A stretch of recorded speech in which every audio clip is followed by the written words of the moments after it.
Sosiologi merupakan proses membimbing individu ke dalam dunia sosial.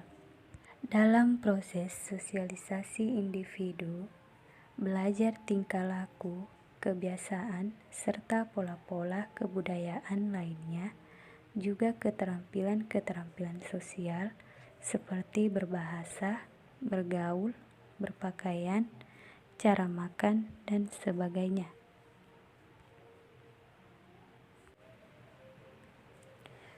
Proses sosialisasi terjadi melalui conditioning oleh lingkungan yang menyebabkan individu mempelajari pola kebudayaan yang fundamental seperti berbahasa, cara berjalan, duduk, makan, apa yang dimakan, berkelakuan sopan, mengembangkan sikap yang dianut dalam masyarakat seperti sikap terhadap agama, orang yang lebih tua, pekerjaan, rekreasi, dan segala sesuatu yang perlu bagi masyarakat yang baik. Belajar norma-norma kebudayaan pada mulanya banyak terjadi di rumah dan sekitar. Kemudian di sekolah, bioskop, televisi, dan lingkungan lain. Sosialisasi tercapai melalui komunikasi dengan anggota masyarakat lainnya. Pola kelakuan yang diharapkan dari anak terus-menerus disampaikan dalam segala sesuatu di mana ia terlibat. Kelakuan yang tak sesuai dikesampingkan karena menimbulkan konflik dengan lingkungan, sedangkan kelakuan yang sesuai dengan norma yang diharapkan dimantapkan. Proses sosialisasi pun tak selalu berjalan lancar karena adanya sejumlah kesulitan seperti: pertama, adanya kesulitan komunikasi; kedua, adanya pola kelakuan yang berbeda-beda atau bertentangan.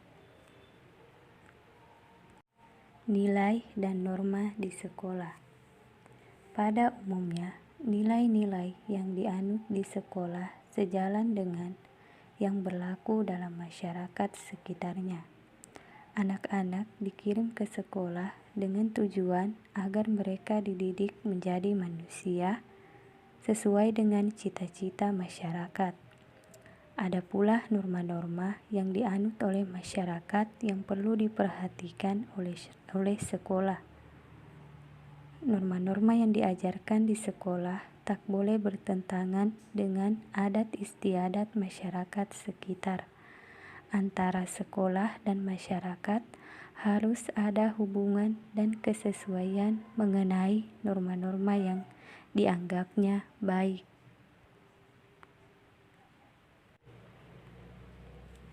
Pengaruh iklim sosial terhadap sosialisasi anak. Pada umumnya, dapat kita bedakan dua macam iklim sosial yang ekstrim, yakni iklim demokratis. Anak-anak mendapatkan lebih banyak kebebasan untuk berkelakuan menurut kepribadian masing-masing. Dan iklim otokratis, kelakuan anak yang dikontrol ketat oleh guru. Dalam iklim otokratis lebih banyak dikeluarkan kencaman tajam yang bersifat pribadi. Sedangkan dalam iklim demokratis terhadap suasana kerjasama, pujian terhadap sesama teman, saran-saran konstruktif, dan kesediaan menerima buah pikiran orang lain. Dalam iklim otokratis lebih ditonjolkan diri sendiri, soal aku, sedangkan dalam suasana demokratis terasa kekita-kitaan. Dalam suasana otokratis, adanya pemimpin yang kuat menghalangi orang lain untuk memegang pimpinan. Sedangkan dalam iklim demokratis, beda status sosial pimpinan dan yang dipimpin kecil sekali, sehingga pada suatu saat setiap orang mudah memegang kepemimpinan dalam hal ia miliki kelebihan. Individualitas murid dapat berkembang dalam iklim demokratis, sedangkan perkembangannya tertekan dalam suasana autokratis karena setiap murid mempunyai status yang rendah tanpa dapat mengembangkan individualitasnya. Dalam iklim autokratis, tindakan kelompok bukan tertuju kepada pemimpin melainkan terhadap salah seorang murid, sebab murid mudah dijadikan kambing hitam. Secara potensial, setiap murid dapat menjadi saingan atau lawan murid lainnya. Iklim autokratis dianggap lebih serasi untuk mencapai prestasi akademis yang diutamakan oleh sekolah tradisional, sedangkan sekolah yang progresif lebih mengutamakan perkembangan kepribadian anak yang dianggap lebih mungkin tercapai dalam suasana demokratis. Tiap sekolah mempunyai karakter kerja yang akan mempengaruhi keberhasilan proses kegiatan pembelajaran di kelas. Menciptakan suasana kondusif bahwa lingkungan sosial pembelajaran di kelas maupun sekolah mempunyai pengaruh baik langsung maupun tak langsung terhadap proses kegiatan pembelajaran. Ciri-ciri yang kondusif yaitu dalam sekolah efektif, perhatian khusus yang diberikan kepada penciptaan dan pemeliharaan iklim yang kondusif untuk belajar. Iklim yang kondusif ditandai dengan terciptanya lingkungan belajar yang aman, tertib dan nyaman, sehingga proses belajar mengajar dapat berlangsung dengan baik. Penggolongan iklim sekolah yang perlu diperhatikan dalam pengembangan budaya sekolah. Beberapa indikator yang perlu diperhatikan dalam mengembangkan budaya dan iklim sekolah yang kondusif dikemukakan sebagai berikut. 1. Penataan dan perawatan fasilitas fisik sekolah. 2. Penataan ruang kelas. 3. Penggunaan sistem kelas berpindah, dan 4. Penggunaan poster afirmasi. Persaingan dan kerjasama.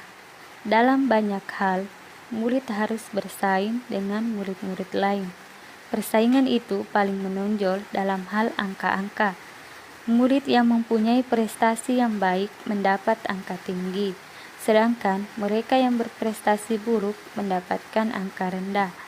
Seperti diadakannya ranking dalam buku rapor, dalam masyarakat sendiri, persaingan senantiasa timbul dalam usaha untuk meningkatkan mutu serta melebihi lawan.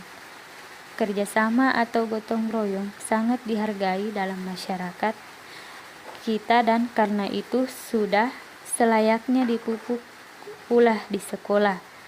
Dapat kita lihat bahwa kesempatan kerjasama ini di sekolah kurang mendapat perhatian. Kerja kelompok sebagai metode mengajar jarang dilakukan. Murid-murid justru dilarang bekerja sama atau bertukar pikiran selama 1 jam pelajaran. Membudayakan kepemimpinan etnopedagogis sekolah. Sekolah sebagai pusat pembudayaan harus dipimpin oleh kepala sekolah yang kuat yang mengakomodasi nilai lokal sebagai dasar ke arah globalisasi. Pendidikan adalah transformasi budaya yang sebagai pedoman, arah, dan kesepakatan prosedural di sekolah. Membudayakan dapat didefinisikan sebagai tempat pelestarian atau konservasi, pengayaan, perluasan, kreativitas, dan transformasi dari satu generasi ke generasi lainnya. Hal ini dapat terjadi di sekolah. Kepala sekolah membuat guru dan siswa berbudaya untuk memiliki kemampuan nyata dalam berbagai bidang kehidupan. Etnopedagogi adalah praktik pendidikan berbasis pengetahuan lokal dalam berbagai aspek kehidupan. Etnopedagogi memandang pengetahuan atau kearifan lokal sebagai sumber inovasi dan keterampilan yang dapat diberdayakan untuk kesejahteraan masyarakat. Kearifan lokal adalah koleksi fakta, konsep, keyakinan, dan persepsi masyarakat terhadap lingkungan mereka. Kearifan lokal bisa menjadi kendaraan yang sinergi, tujuan modernisasi dengan pelestarian keunggulan lokal. Etnopedagogi didefinisikan sebagai model pembelajaran lintas budaya. Guru mampu mengajar di setting budaya yang setempat yang mungkin berbeda. Siswa adalah pembelajar lintas budaya. Etnopedagogi terkait erat dengan pendidikan multikultural. Pendidikan multikultural memuat perangkat kepercayaan yang memandang penting kearifan lokal dan keberagaman yang dimiliki komunitas etnis untuk membentuk gaya hidup, pengalaman sosial, identitas pribadi, dan kelompok sosial maupun negara. Etnopedagogi yang harus menjadi peran utama dalam semua aspek tentang transfer pengetahuan antar generasi adat tradisional melalui tradisional, bentuk sarana, dan metode pendidikan. Kepemimpinan etnopedagogi ini untuk pembentukan keterampilan untuk akuisisi kearifan lokal dan sinkronisasi isu pendekatan berbasis masyarakat. Kepemimpinan etnopedagogi yang didasarkan nilai-nilai tradisi Jawa telah diungkapkan oleh beberapa ahli. Nilai kepemimpinan pendidikan Jawa yang paling dikenal luas adalah konsep kepemimpinan yang disampaikan oleh Ki Hajar Dewantara yang terdiri dari 3 aspek kepemimpinan, yaitu Ing Ngarsa Sung Tulada, kedua Ing Madya Mangun Karsa, dan ketiga Tuturi Handayani. Konsep kepemimpinan pendidikan ini bahkan diadopsi menjadi nilai pendidikan nasional di Indonesia. Ing Ngarsa Sung Tulada menekankan peran pemimpin sebagai tokoh yang harus bisa diteladani, yang harus bisa membimbing dan memberi arah kemana pendidikan di sekolah hendak dibawa. Kedua, Ing Madya Mangun Karsa artinya bahwa pemimpinan pendidikan harus bisa membangkitkan gairah untuk mewujudkan kepentingan bersama. Itulah pemaparan materi dari kelompok kami. Terima kasih.